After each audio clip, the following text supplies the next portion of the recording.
Assalamualaikum warahmatullahi wabarakatuh. Waalaikumsalam. Selamat malam teman-teman, sahabat semuanya. Alhamdulillah pada malam hari ini, karena sekarang udah malam ya. Kalau nonton boleh bebas. Mau dia pagi, siang, sore, yang penting nonton ya kan. Teman-teman dimanapun berada, alhamdulillah pada kesempatan kali ini saya mendapat sebuah pulung. Pulung itu apa ya? Ya sebuah karunia lah dari Tuhan. Awalnya tahun kemarin saya berjanji dan punya harapan untuk mengunjungi Bang Anton. Dan baru detik ini Bang Anton, saya bisa bersilaturahmi ke dalam kesepuhan. Atau dalam apa nih namanya nih? Omah Muncrat. Omah Muncrat, halte Muncrat ya. Halte Muncrat yang berada di Jurang Mangu. Jurang Mangu Barat. Jurang Mangu Barat. Masuknya di wilayah mana nih? Tangerang Selatan. Tangsel ya. Tangsel. Ya, nggak jauh dari Ciputat, ya kan? Nggak jauh. Nggak jauh. Kalau dari Ciracas jauh. Dekat kemana-mana. Oh, dekat kemana-mana. Siap. Kalau bandara juga deket ya? Dekat semua. Wah, deket. Nggak ada yang jauh. Kalau dijalani dengan senyum. Betul. Dan niat ya. Niat. Kalau senyum doang nggak jalan-jalan. Apaan itu? Oke, teman-teman, sebelum kita mulai, saya kayaknya mohon izin Bang Anton, kita perlu menghadiahkan kepada karuhun kita, leluhur kita yang telah berdedikasi buat kita, buat Bang Anton, dan terutama untuk rumah ini. Saya kok merasakan banyak aura spiritual, budaya, seni, religius, semuanya campur. Sampai ada timbangan dan adukan apa ini? Rujak bebek. Jamu. Saya melihat ini tuh seperti kumpulan budaya. Tadi kita ke lantai 2, 3, 4 gitu. Saya kira dan banyak benda-benda yang bagi saya itu bukan hanya sebagai artefak, tetapi dia punya nilai historis. Dan saya yakin itu sudah banyak sentuhan orang-orang terdahulu. Oleh karena itu mari kita doakan. Semoga beliau-beliau almarhum almarhumah damai di sisinya. Al-Fatihah.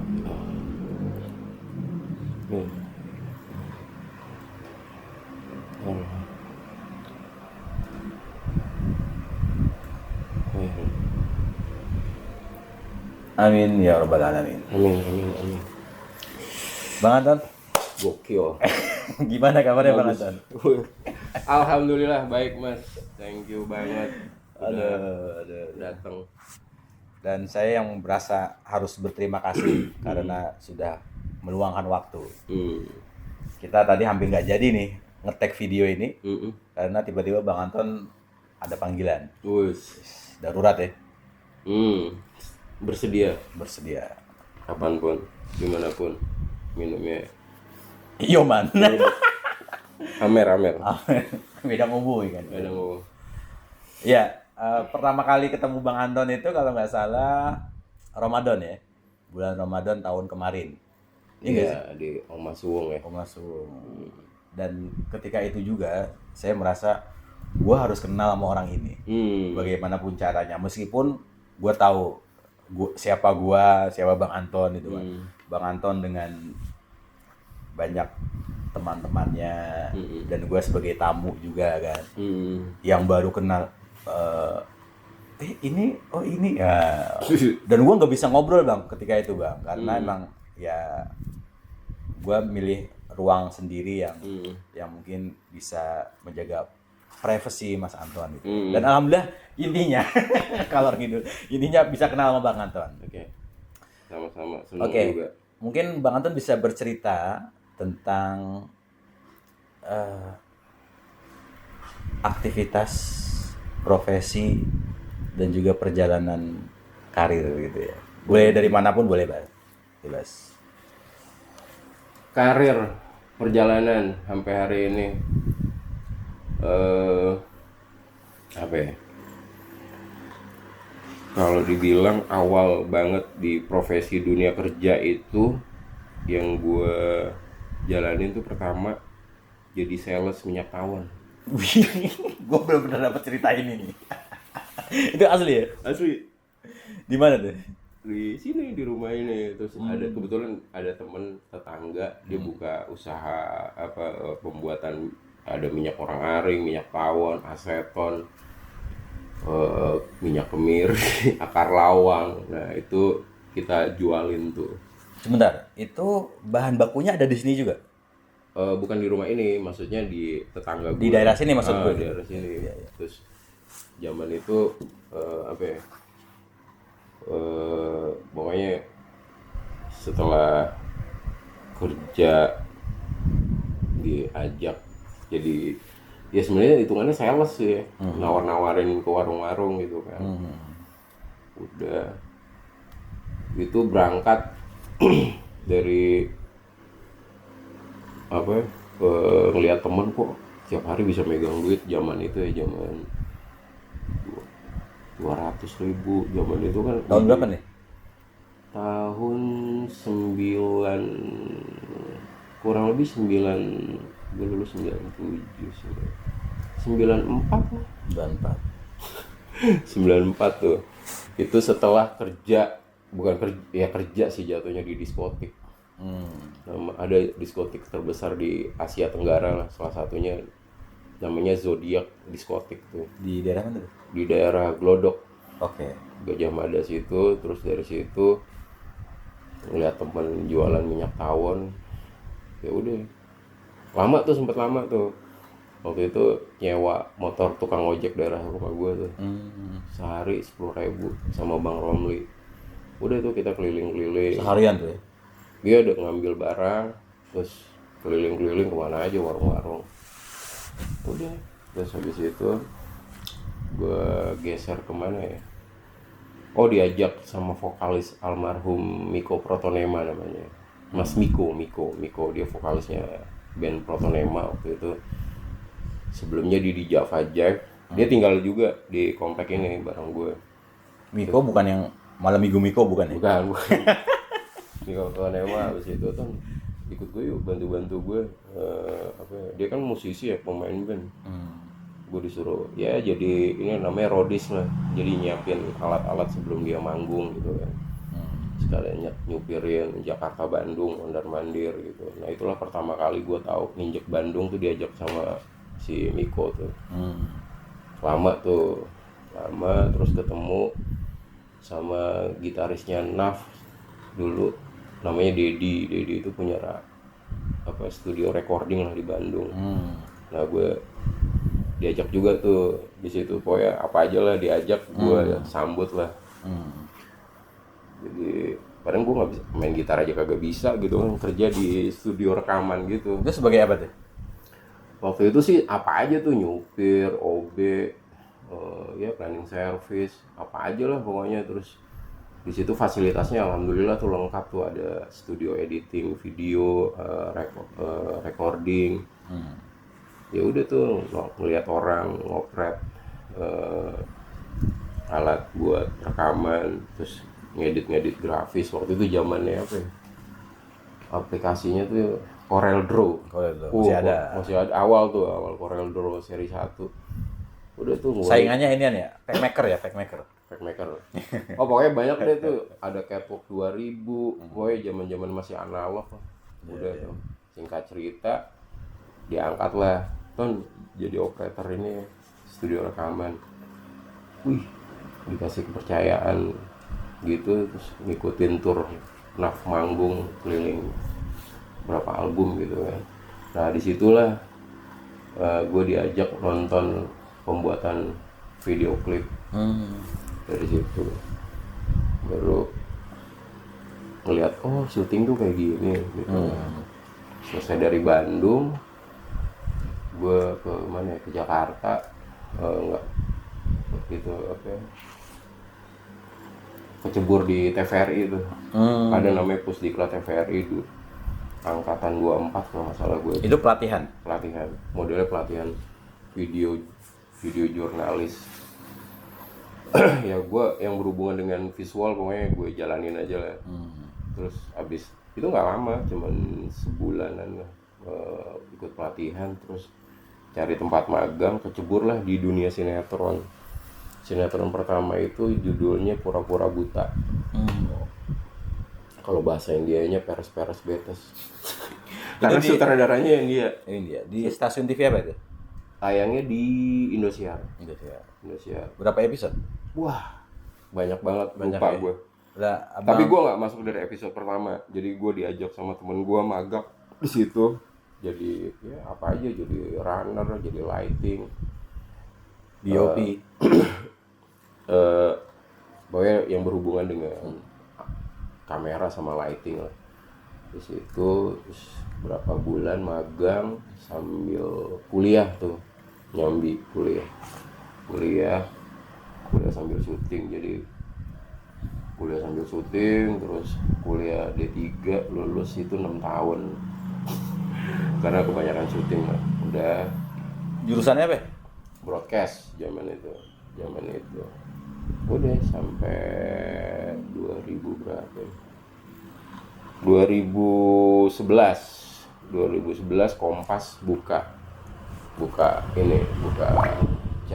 channel baru kan, di Kompas TV itu. Dulunya kan Trans 7 dia. Terus diajak sama temen juga, pokoknya semua diajak lah sama orang dalam. Diajak kan, mau nggak lo jadi kameramen nih di Kompas dokumenter? Mau lah gitu. Itu masih kuliah? Masih kuliah di D3 tuh. Karena ngelihatnya bukan ijazah kan, maksudnya experience, skill ya. Skill. Ya udah tuh kontrak dulu. Nggak lama sih kontraknya, masuk sebulan langsung masuk 2 bulan langsung kontrak karyawan.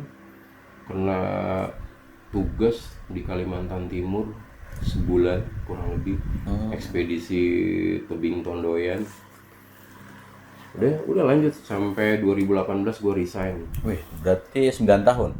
Enggak. 8 tahun lah ya? Kurang lebih segitu. Sampai terus sambil nyambi lah ke film, iklan, video klip kayak gitu-gitu. Nyampur aja. Masih wilayah audiovisual lah intinya gitu. Udah sampai sekarang freelance. Nah sekarang dunia baru buat gue ini jadi supir online. Keliling-keliling. Dan itu sebenarnya dalam rangka beliaunya mau riset gitu kan, bagaimana animo masyarakat ibu kota atau kaum urban tentang ya kebijakan publik misalnya. Ngomong-ngomong dia ini juga kan, wawancara juga gitu. Enggak. Gue pernah dulu ceritain kan juga banyak bang cerita-cerita yang ya horor lah, yang romantik lah ya kan, yang dia mabok di menarik gitu. Ternyata semua kegiatan itu saling berkelindan ya. Nggak ada yang ya semua baru lah gitu kan, antara dunia jurnalistik investigasi dengan dunia jalanan gitu ya nyambung lah ya. Nggak bisa dipisahin lah. Nah yang menarik itu kan bagaimana Bang Anton ini punya daya juang bahkan sudah kerja sebelum waktunya kerja gitu loh. Yang mungkin anak-anak SMA berarti kan lu kalau jualan minyak tawon tadi kan usia-usia sekolah sebenarnya kan. Oh zaman masih ya harusnya, tapi nggak tahu zaman itu sih memang nggak ada ini, masih nggak kepikiran lu sekolah dulu terus juga baru kerja nanti, karena orang tua pada dasarnya sih selama itu baik-baik aja gitu ya, nggak ngerugiin orang gitu kan, karena dari kecil memang udah doyan dagang sih gue sebenarnya. Dari kecil itu dulu ini nyewain buku Kopingho tuh. Petruk, Gareng, Tatang Es tuh tulisannya Tatang Es. Gue sewa-sewain tuh. Itu punya siapa? Beli gue di murah tuh di Senen tuh dulu, beli buku komik-komik. Loak-loakan ya. Di loak-loakan tuh dapat. Wah, zaman itu beli berapa ratus buku gitu kan, komik, novel. Nah, masih inget banget tuh zaman itu tuh masih minat baca orang tuh tinggi banget. Tinggi banget. Karena cuman gelar di pos kamling gitu, gelar lapak, jajarin buku-buku, sewa sekali baca buku tuh 50 perak gitu. Dan itu nggak boleh dibawa pulang. Baca di situ. Baca di situ. Ada yang boleh dibawa pulang gitu. Kebanyakan sih yang dibawa pulang kagak balik. Gue juga lupa bukunya. Ya artinya kan Bang Anton punya daya juang, ya kan. Kalau mau dibilang daya jual juga boleh. Artinya punya mindset bahwa gue harus produktif gitu kan. Di saat mungkin anak-anak muda sekarang, mohon maaf ya, bukan kita meremehkan atau apa, anak muda lebih banyak sekarang mungkin, gue juga ngalamin, dimanjakan ya dengan adanya teknologi misalnya. Dan itu sah-sah saja. Tetapi bagaimana itu bisa produktif dan tadi kan tidak merugikan orang lain, justru dari situ bisa punya daya cipta gitu kan. Ya. Sebentar Bang, tadi pas di Bandung itu berapa lama? Di Bandung itu gue dari 99 sampai 2003. Dari 99 sampai 2003 di Bandung tuh berkutat dengan dunia entertain, hiburan gitulah. Dan itu waktu pertama kalinya untuk jauh dengan orang tua ya. Oh, enggak gini. Jadi kalau jauh dari orang tua tuh nyokap gue meninggal tahun 97. Okay. Nyokap meninggal 97, terus gue tinggal sama bokap kerja maksudnya kegiatan di luar juga. Jadi rumah ini tuh kosong.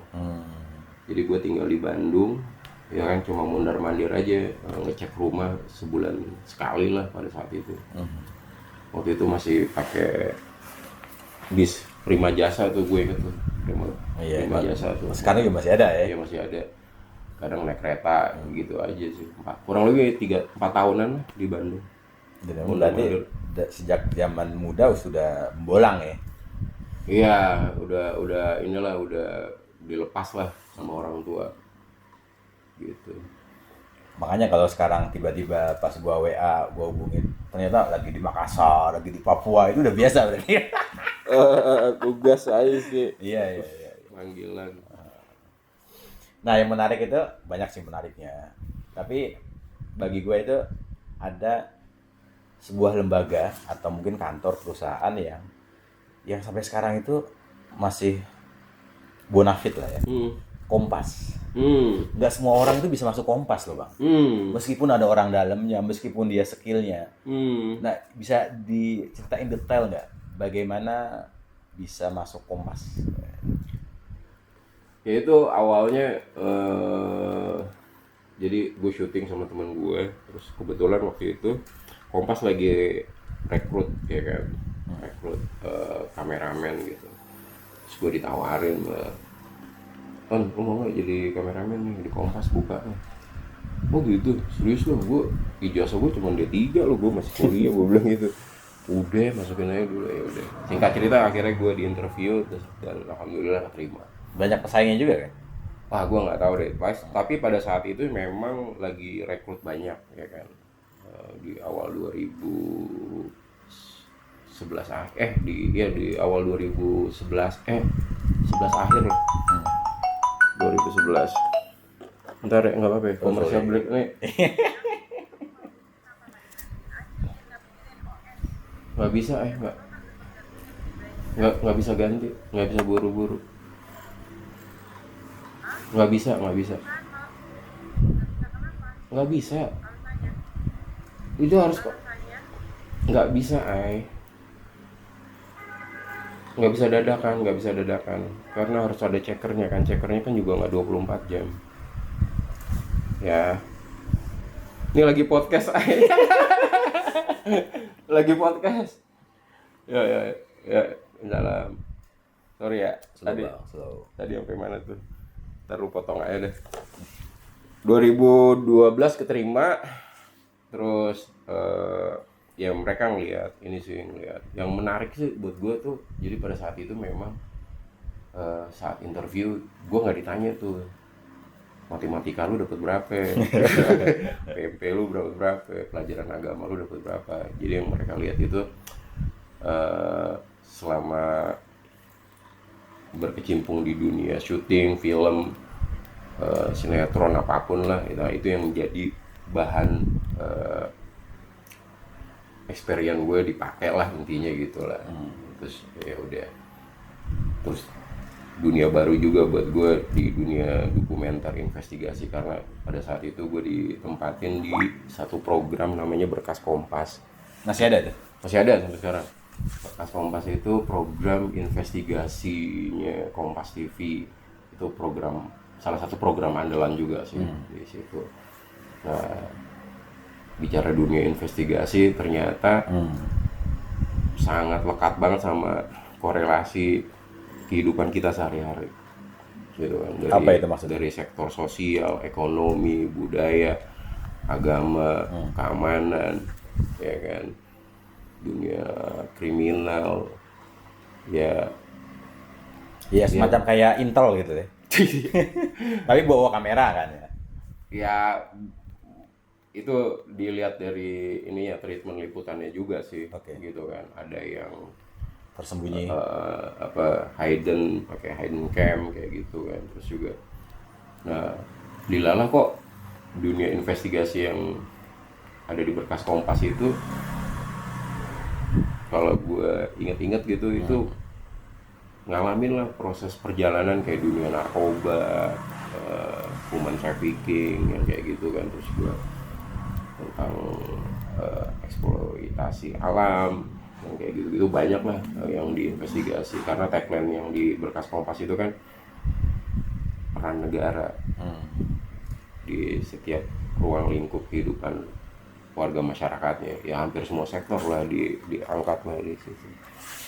Jadi wah, gue bilang ini kalau investigasi dunia narkoba gitu kan, salah satunya, wah ini ngalamin nih dulu nih, gitu kan, ngeliat temen overdosis, lihat bandar, ya gue nggak tahu juga ya. Memang rumah ini dulu jadi base camp lah, jadi base camp. Wah, dari yang jualan obat-obatan, utau, sabu, sampai apalah semuanya pernah lihat. Nah, lucunya gue tuh kayak gini, tipikal orang yang nggak nyandu gitu, nyoba tapi nggak jadi kecanduan gitu. Cuma nyoba aja sekedar tahu gitu kan. Nah itu jadi ketika di dunia investigasi ketemu bandar, ketemu kayak gitu tuh kayak ini loh kenyataan kayak gini. Oh gitu, ya udah, ya kepake lah. Maksudnya menariknya memang di dunia investigasi di Berkas Kompas itu rata-rata model liputannya tuh eksklusif lah gitu, eksklusif yang mencari sidebar dari peristiwa investigasi lah. Underground ya. Wah, kayak gitu tuh. Yang heboh sih pada saat itu apa ya? Ijazah instan. Pramuka. Wah, pramuka itu layer keberapa? Oh gitu. Itu pramuka tuh. Wow. Cuman ini aja. Kulitnya aja. Syarat doang. Lengkap lu kalau mau bikin KTP palsu di sana, misalnya kayak gitu, lu mau bikin kartu surat kawin, invoice palsu gitu kan, kayak gitu di situ bisa lah. Tapi masih ada sekarang ya? Kayaknya sih masih sih. Karena itu salah satu bisnis menjanjikan juga sih. Banyak yang perlu juga kan. Ya itu sih yang paling ya banyak lah sebenarnya kalau mau diceritain, karena dunia investigasi itu program, ya semua sih program buat apa ya, refleksi kegiatan kita sehari-hari itu. Anjir deh, ketemu sama bener-bener, oh ini pelakunya dia kayak gini. Oh gini orang, ya gitu-gitu lah. Dan itu selama 8 tahun ya? 8 tahun, 9 tahun? Kurang lebih di Berkas Kompas. Berarti itu kan tayang setiap minggu sekali? Seminggu sekali dia tayangannya. Kapan? Jamnya mungkin? Aduh gue lupa. Dia tuh jam-jam 9:30. malam. Dan memang untuk kalangan Dia segmen penontonnya memang udah dewasa ya, maksudnya gitu. Itu krunya berapa orang, Bang?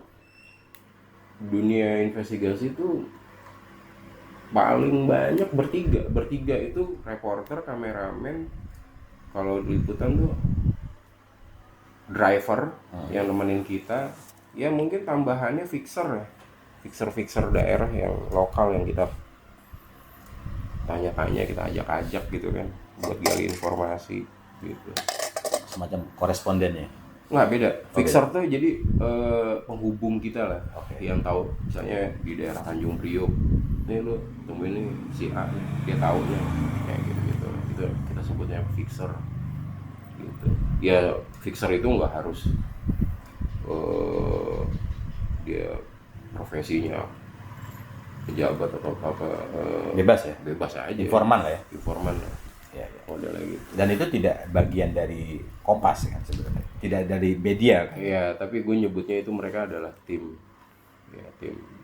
di investigasi gitu. Karena nggak bisa lepas juga kan, tim di lapangan ya itu karena programnya investigasi ya semi inilah, Indomie telur lah, Intel. Nah, itu proses penggalian sebuah peristiwa sampai jadi tayang itu berapa lama?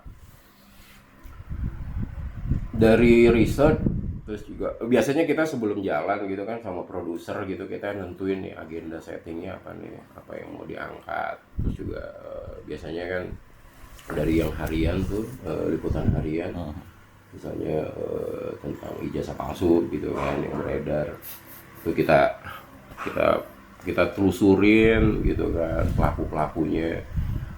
Nah, yang menarik itu di investigasi itu kita harus dapat dagingnya investigasinya dulu, dagingnya.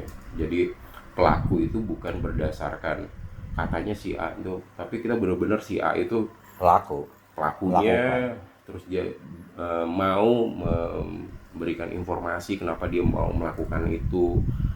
Waktu itu kita dapat narasumber seorang PNS, dia biar bisa keterima jadi PNS itu dia harus beli ijazah, dan ijazahnya itu terdaftar di Dikti. Wis gokil. Dikti dengan harga berapa ya zaman itu ya, sekitar 25 jutaan ya.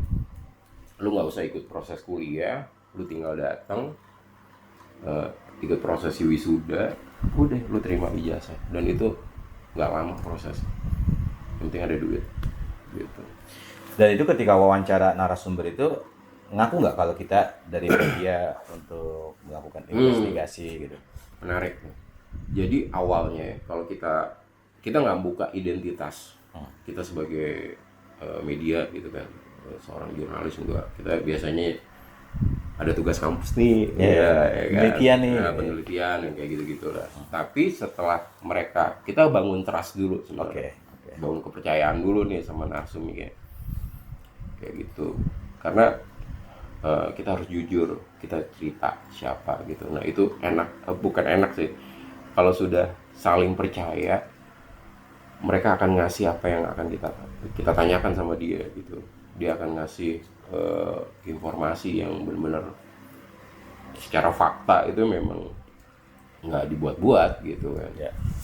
Ya dengan syarat etika jurnalistiknya, ketika diwawancara suaranya di bebek-bebekin, mukanya di blur yang kayak gitu. Itu sih. Jadi memang investigasi itu bukan kadang-kadang ada. Jadi benar-benar perlu observasi, riset, pendekatan yang apa istilahnya jujur mengungkap sebuah peristiwa gitu, nggak bisa direkayasa. Dan itu juga komitmen media kepada si pelaku tidak membongkarkan itu. Betul, secara identitas kita wajib untuk melindungi gitu. Karena ada kecualinya sih. Pada saat itu ada aturan lu nggak boleh nutupin bila dia pelaku teroris. Nah itu berat. Kecuali kasus itu. Satu kasus itu teroris itu lu nggak bisa tuh nyimpen pelaku tuh. Gue juga nggak tahu, tapi menariknya pada saat itu peristiwa bom Tamrin pada saat itu jadi 2015.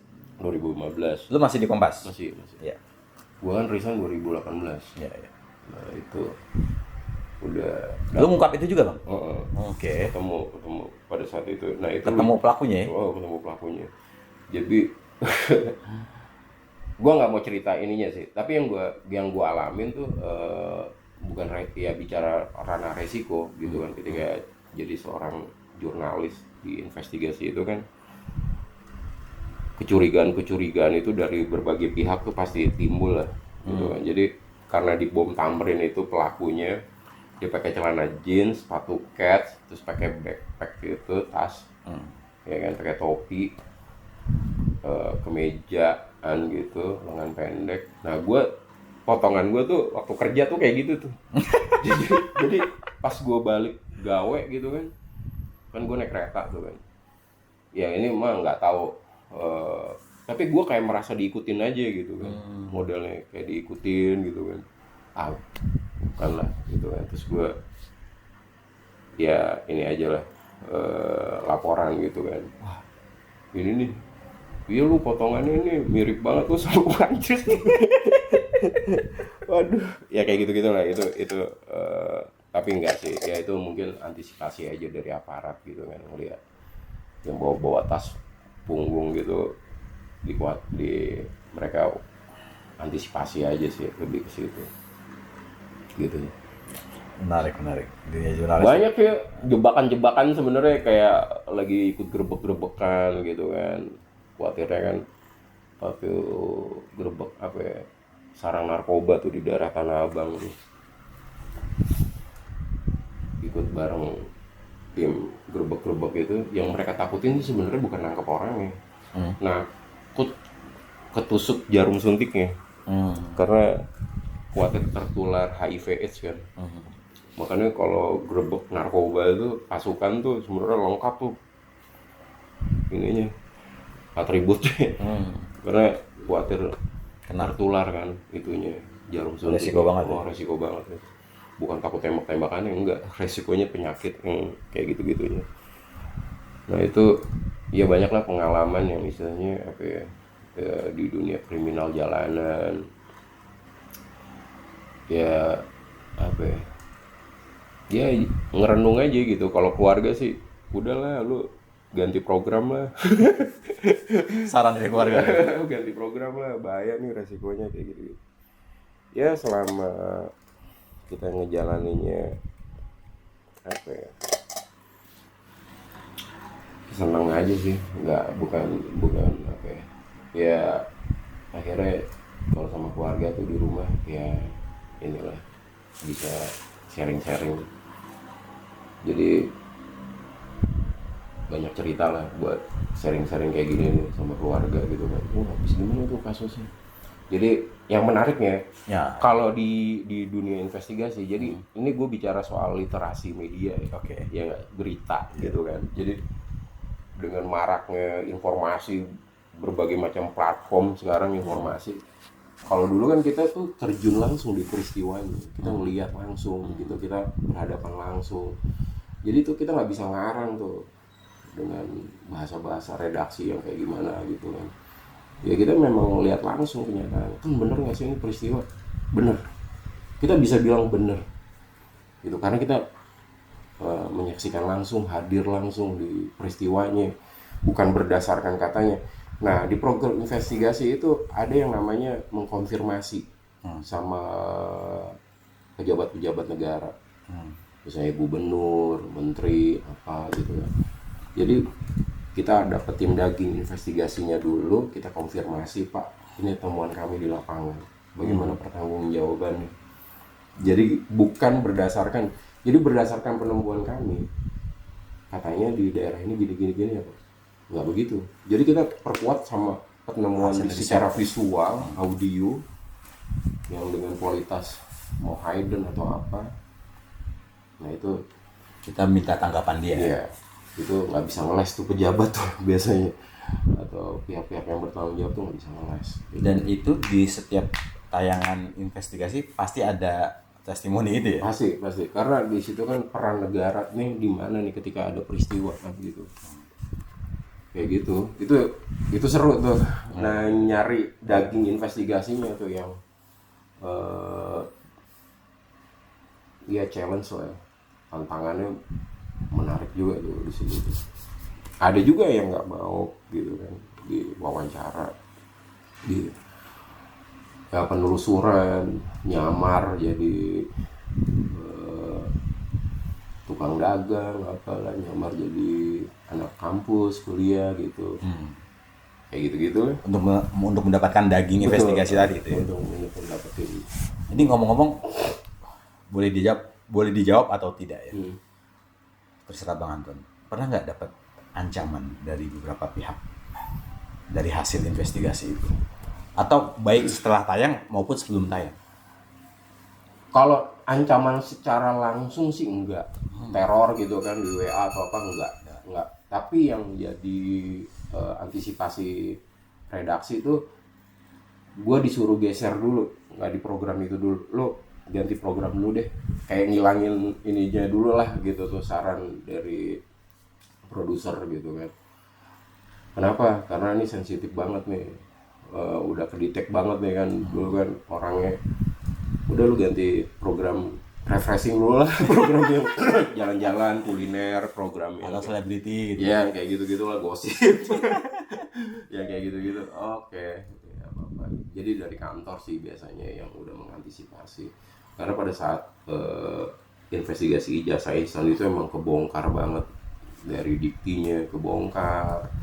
Ya sudah terjadi permainan ya, maksudnya transaksi. Bukan hanya sekedar yang terlibat. Pihak-pihaknya yang terlibat itu, ya termasuk Menristek itu termasuk kebobolan juga gitu kan. Akhirnya berapa ribu orang yang terima ijazah tanpa proses kuliah gitu kan, dengan ngeluarin dana segitu ya kan.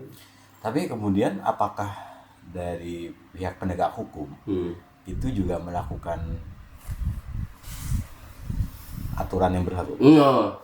Ya kalau secara tidak langsung sih gini. Jadi gue pernah investigasi tentang legalisasi ganja pada saat itu. Jadi pada saat itu gue sama tim reporter tuh mau wawancara dari BNN gitu kan, karena legalisasi ganja, khususnya ganja medis ya, yang mau dilegalin itu, dia bilang, Pak, kalau saya bawa ganja ini ke lab untuk mengecek zat yang terkandung, bahwa manfaat ganja itu di dunia medis itu banyak manfaatnya, wah nggak bisa, karena harus pakai surat tembusan dulu dari Kementerian Kesehatan, Agama, Sosial, wah banyak banget lah protokol izinnya gitu. Kalau sampai kamu melakukan itu, artinya kamu melanggar hukum.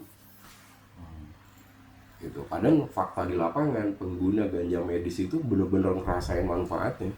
Dan itu gue nggak bisa bilang, karena gue menyaksikan langsung sama tim manfaat dari kenapa perjuangan para pelaku ganja medis itu.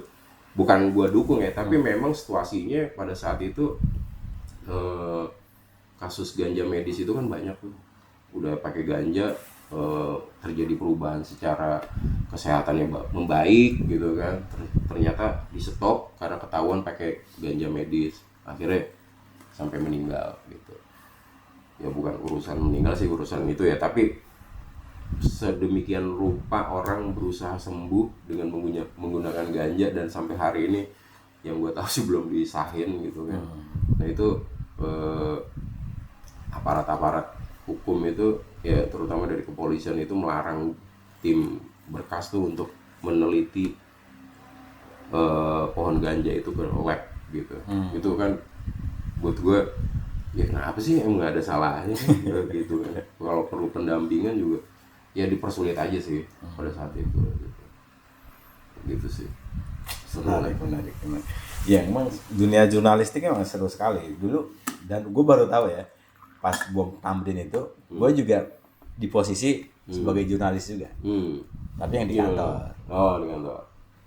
Di Kebon Siri lah. Sebagai editor. Iya. Sebelum ini yang tampil di publik. Luar biasa ya, investigasi jurnalistik. Seru lah. Mantap. Nah, yang paling mengharukan lah ya. Tadi kan menegangkan ya. Yang paling mengharukan dari investigasi ada nggak, Bang? Oh ya, jadi gini, pada saat itu gue investigasi ke Riau. Riau itu, jadi ada, gue inget anaknya namanya Wita. Wita itu dia tinggal di sebuah kilang minyak depan rumahnya. Ya nggak ada lah, kurang lebih jaraknya 200 meter dari siapa? Dari rumahnya Wita ini. Pesisir ya? Di Indragiri Hulu dia, daerah sana. Nah, Wita ini jadi narasumber gue nih pada tim Berkas Kompas. Wita. Waktu itu gue reporternya bareng si Indra, cowok. Dia belajar pakai lampu minyak, sedangkan di depan rumahnya itu, jadi background rumahnya itu kilang minyak terang benderang. Dia belajar A, B, C itu cuma pakai lampu minyak, dan itu sudah dialamin puluhan tahun mungkin. Dia tidak mendapat fasilitas, padahal listrik penerangan yang kayak gitu kan. Udah, kami ada apa nih kok sampai hari ini padahal itu ring 1 CSR-nya kilang minyak tuh. Dan ironisnya itu ring 1-nya CSR-nya mereka itu desa termiskin di 5 kecamatan. Gila nggak? Dan yang buat gue terharu tuh sebenarnya gini. Jadi pada saat kita investigasi terhadap perusahaan kilang minyak itu, ada orang tuanya Wita bilang ke tim Berkas Kompas, "Bang, abang enak, habis dapat berita abang pulang." Katanya gitu kan.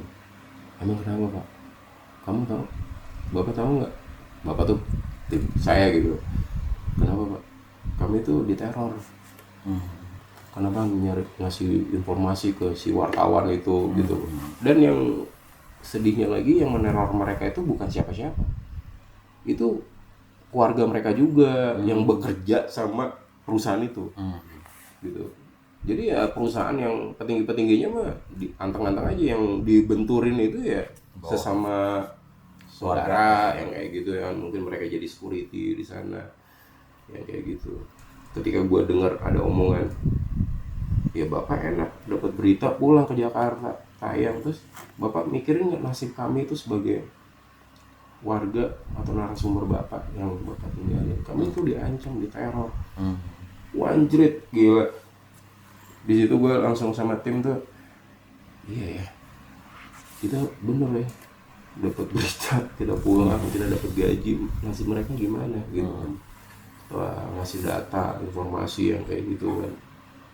Itu yang bikin ya satu terharu, satu sisi mikir gitu. Tamparan banget sih itu. Gue anjrit, gila bener juga sih dia. Kita kan tidak bisa menekan lu harus ngasih, kan kita kan tugasnya kan ngumpulin informasi dong, data ya kan. Sampai lu tidak terfasilitasin, anak lo belajar gelap-gelapan kayak gitu-gitu kan. Jadi mereka itu tinggal di bawah minyak, di atas minyak, tapi secara kehidupan ekonomi mereka tuh di bawah kemiskinan gitu kan, bisa dibilang kayak gitu. Nah itulah yang salah satu episode yang buat gue mikir tuh sampai hari ini tuh, ya kita sebagai wartawan enak lo dapet informasi itu, gimana tuh nasib lo yang narasumber lo tuh. Nah terus akhirnya itu tayang, Bang? Tetap tayang. Terus juga, nah itu yang ternyata gini, buat gue sampai hari ini tuh masih ada fixer yang di daerah, di lokal gitu ya, mau di Jakarta itu masih komunikasi sampai hari ini. Masih suka, "Bang Anton apa kabar?" Nah, kayak kemarin tuh kan peristiwa musibah di Aceh, Padang, para volunteer gitu kan. "Bang Anton, lu turun nggak ke lapangan nih? wah gue turun nih nyupir yang kayak gitu, apa kabar lu bang, masih kayak gitulah yang ya ngabarin bang anak saya sunat nih yang kemarin. Oh kayak gitu ya, masih komunikasi lah yang kayak gitu. Ikatan batin tuh masih terhubung. Iya itu penting sih. Sampai hari ini tuh nggak bisa tuh yang kita pakai fixer setelah kita dapat informasi ya udah kita lupain tuh fixer. Sampai hari ini ya udah akhirnya kejaga aja sih komunikasi itu sama fixer itu sampai hari ini. Seneng aja. Ada fixer yang sampai narasumber yang nginep di rumah gitu kan. Saking ininya dekatnya akrab gitu kan. Jadi nggak ada batasan lu gua wartawan, lu orang sipil gitu ya sama aja gitu kan. Ya saling berbagi lah informasi kayak gitu. Banyak sih sampai hari ini tuh. Ada Bang Andre namanya, dia orang Jambi, dia tinggal di pemukiman ini suku anak dalam. Bang nih anak suku dalam nih, si ini udah jadi kerja jadi abri dia bilang gitu. Iya namanya Budi gitu. Ya gitulah alhamdulillah masih. Nah gua kok jadi ingat ini ya, sebuah tulisan yang kemudian menjadi ya mungkin semacam teori gitu ya, dari SGA, Seno Gumira Aji Dharma. Dia pernah bilang tuh, ketika jurnalisme dibungkam maka sastra bicara. Oke. Pernah dengar bang ya? Pernah dengar gitu? Yang mana? sorry. Oh iya. Sorry. Ya karena Bang Anton kan sibuknya nih. Sorry nih malah mengganggu aktivitas. Kagak. SGA, Seno Gumira Adi Dharma, dia pernah punya tulisan atau bahkan menjadi teori sekarang. Ketika jurnalisme dibungkam, maka sastra bicara atau sastra melawan. Nah, itu kan pengalaman para jurnalis di lapangan ketika dia ingin menayangkan berita itu di media, kemudian dia terbentur baik itu di redakturnya, di kantor maupun di lapangan grassroots kayak tadi. Dia tidak bisa mengungkapkan fakta secara gamblang. Tetapi akhirnya apa? Dia membuat cerita fiksi yang tokohnya diblurkan, di inisialnya diganti gitu. Dan akhirnya menjadi sebuah cerita, cerpen novel gitu. Nah, bagi Bang Anton apa ini menarik juga bang? Menarik. Karena gue posisinya tuh sebagai kamera person, gue bukan seorang reporter, gue nggak pernah bikin naskah, gue nggak pernah nulis. Jadi bahasa penyampaian gue tuh bahasa visual sebenarnya, bukan teks ya. Bukan narasi. Bukan narasi gitu kan. Jadi memang kalau gue bilang gue bisa bicara, menyampaikan experience atau kondisi peristiwa itu yang melalui bahasa visual. Bahasa visual bukan bahasa teks gitu. Gue secara visual gue bisa menyampaikan itu secara visual gitu kan. Yes, audio dan visual gitu. Kalau untuk bikin naskah terus terang gue passion gue bukan di situ. Bukan di sastra, bukan di teks nulis gitu kan. Jadi memang secara penyampaian itu secara audio visual aja gitu kan. Ya itu kan pilihan ya, orang ingin menyampaikan, ingin merubah sesuatu melalui tulisan, visual, audio, apapun lah medianya, ya oke aja selama bisa dipertanggungjawabkan sih kalau gue sih lihat gitu. Jadi nggak ngarang, nggak berimajinasi yang malah menambah keresahan, ketakutan, malah bingung orang jadi buat apa gitu kan. Dia menginformasikan sesuatu hal yang apa adanya aja gitu kan. Ya terlepas tanpa kepentingan ya. Tanpa ada kepentingan secara pribadi ya, terutama ya kepentingan secara pribadi. Wah ini yang ngambil gambar Anton nih, nggak begitu gitu. Karena pada saat itu kan dikasih dua pilihan. Ada peristiwa jurnalis dari Al Jazeera pada saat itu. Di hadapannya dia, di depan ada peristiwa orang yang mau dipenggal pada saat itu. Dia seorang kameramen. Dia mau menyelamatkan orangnya dulu atau dia mau ngambil gambar dulu sebagai jurnalis, seorang kamera person gitu ya. Artinya kan ada empati.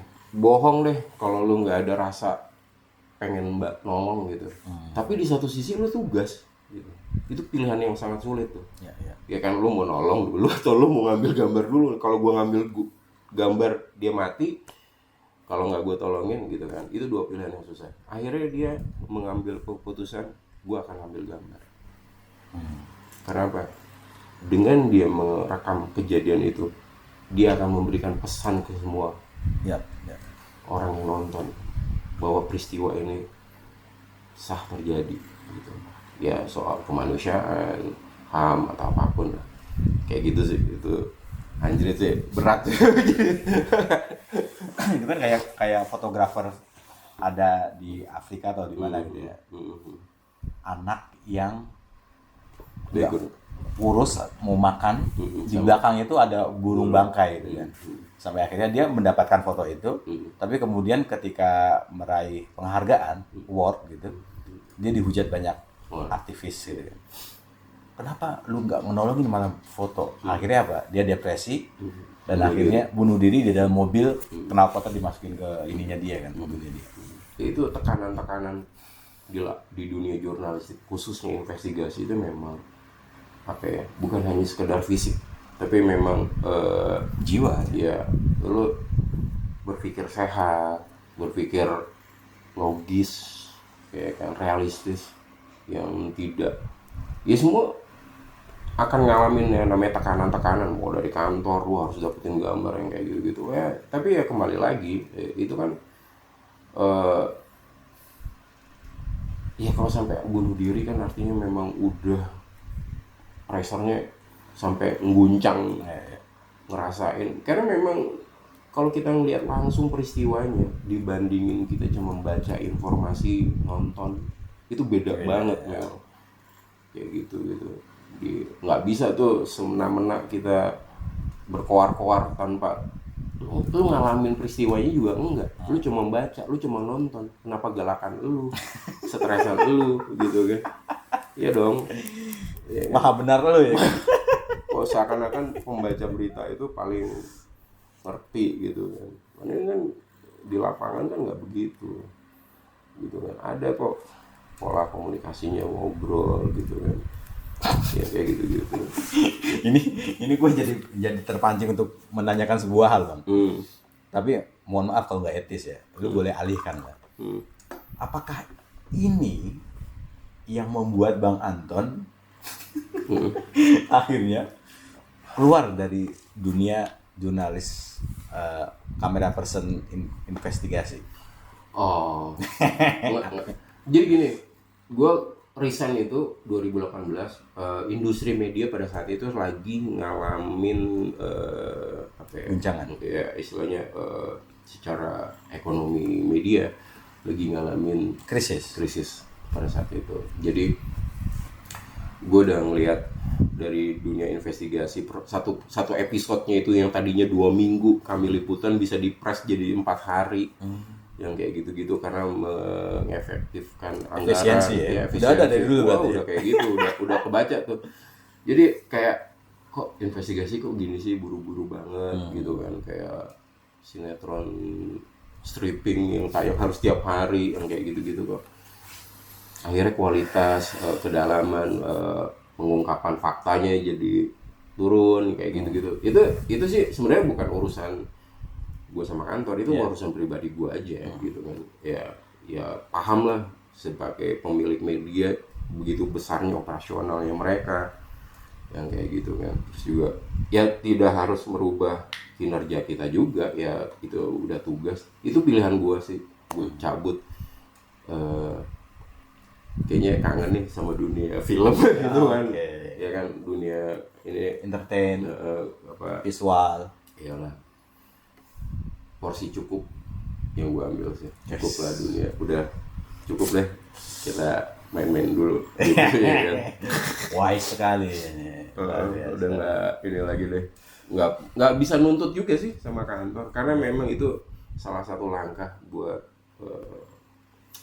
tetap berjalan ya misalnya secara industri media gitu kan. Ya, dan kita juga tidak dalam rangka menjudge salah dan benar sebenarnya. Hanya ingin mencari kemungkinan gitu Betul. ya. Ya kondisi-kondisi yang istilahnya ya kalau sebagai pemilik media kan yang dipikirin kan bukan Ya. satu program doang, banyak program, banyak SDM kayak gitu kan. Itu bang. Ya, tuh. Ini luar biasa ini kisah-kisah yang saya pun baru dengar malam ini. Udah hampir 1 tahun kita kenal. Ada nggak sih? Ya hampir 1 tahun lah di Ramadan ya. Tapi emang Bang Anton ini bagi gua sendiri sih pemilik cerita sih. Pemilik cerita, pemilik narasi dan narator. Kemudian ini juga bagaimana beliau ini mampu mengartikulasikan sebuah peristiwa dan rasa. Ini gue bukan gombal ya. Enggak, kita kan dulu kan pernah melakukan investigasi juga sebenarnya kan, meskipun dalam rangka kecil-kecilan ya. Kompetisi. Dan bagi gue ini Bang Anton ini beda ini. Ketika sebelum kita melakukan syuting di hari kedua, hari pertama itu kan kita melakukan pendekatan dan Bang Anton mampu melampaui itu gitu. Yang awalnya bagi gua ini sih basa-basi gitu ya, antara pemilik kemudian kita sebagai peliput gitu ya. Tapi ternyata kemampuan Bang Anton artikulasinya itu bisa menerjemahkan itu dan mempercayai orang lain. Dasar. Alright. Ada yang perlu dikoreksi nggak Bang? Wah udah keren deh, cukup banget. Ngomong-ngomong udah berapa menit kita? Taruh gue lihat dulu nih.